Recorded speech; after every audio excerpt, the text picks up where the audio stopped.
সম্মানিত সাংবাদিক আঙ্গুলটা কার উপস্থিত বাংলাদেশ জাতীয়তাবাদী দল দিনাজপুর জেলা শাখার সম্মানিত সভাপতি সহসভাপতি সাধারণ সম্পাদক সহ দিনাজপুরের বিরামপুর নবাবগঞ্জ ঘোড়াঘাট উপজেলা পৌরসভাসমূহের বাংলাদেশ জাতীয়তাবাদী দলের সম্মানিত নেতৃবৃন্দ, সেই সাথে দিনাজপুরের জাতীয়তাবাদী দলের অঙ্গ সহযোগী সংগঠন সমূহের উপস্থিত নেতৃবৃন্দ এবং এখানে আরও আমাদের এই 7টি ইউনিটের দিনাজপুর 6-এর বিভিন্ন পর্যায়ে অঙ্গ সহযোগী সংগঠন সমূহের নেতা কর্মীদের সাথে নিয়ে আজকে দিনাজপুরের রিটার্নিং অফিসার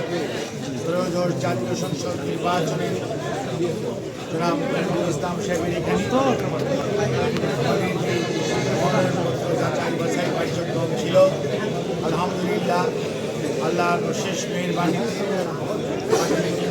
উনি বৈধ বলে ঘোষণা করেছেন, গ্রহণ করেছেন, সেজন্য আল্লাহ রাব্বুল আলামিনের কাছে শুকরিয়া আদায় করছি।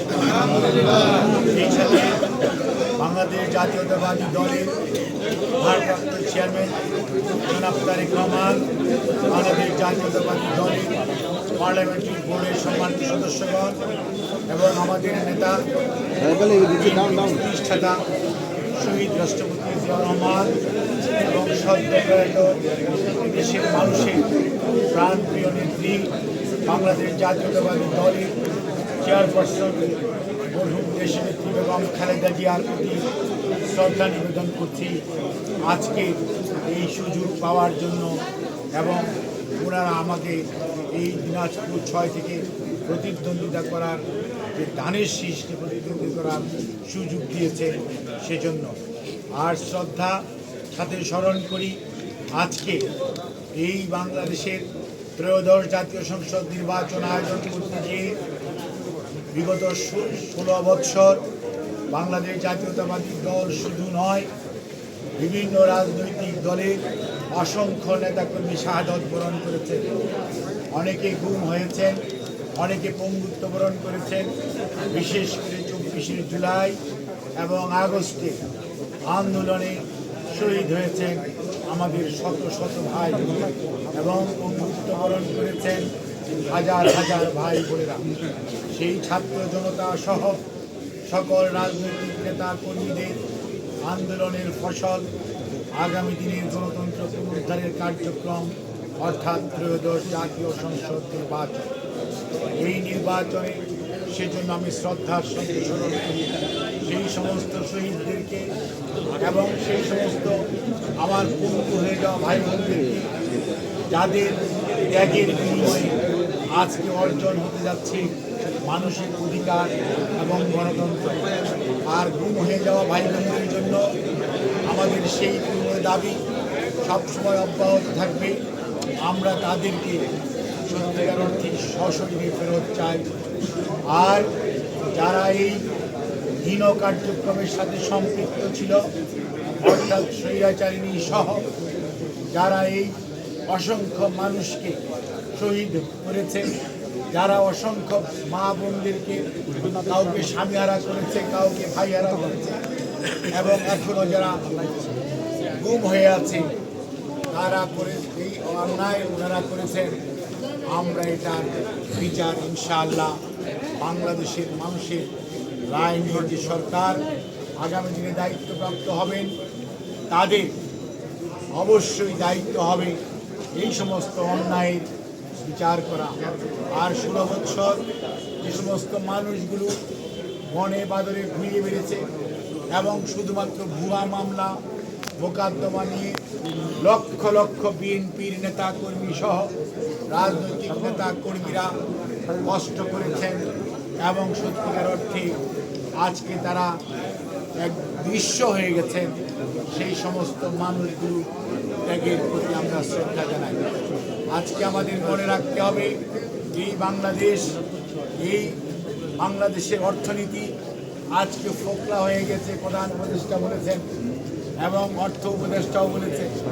এই অবস্থায় বাংলাদেশের আইন শৃঙ্খলা এবং সর্বোপরি দেশের অর্থনীতিকে এবং সুশাসনকে পুনঃপ্রতিষ্ঠিত করতে হলে আমাদেরকে সামনের দিকে ঐক্যবদ্ধভাবে এগিয়ে যেতে হবে।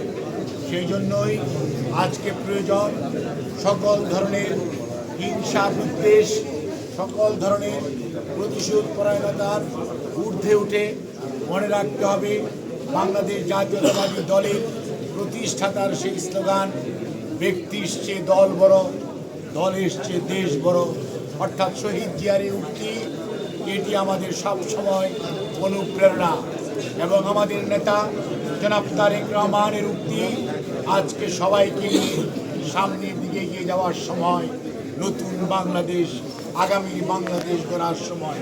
সেই লক্ষ্যে আমরা সর্বস্তরের মানুষের সহযোগিতা চাই, সমর্থন চাই।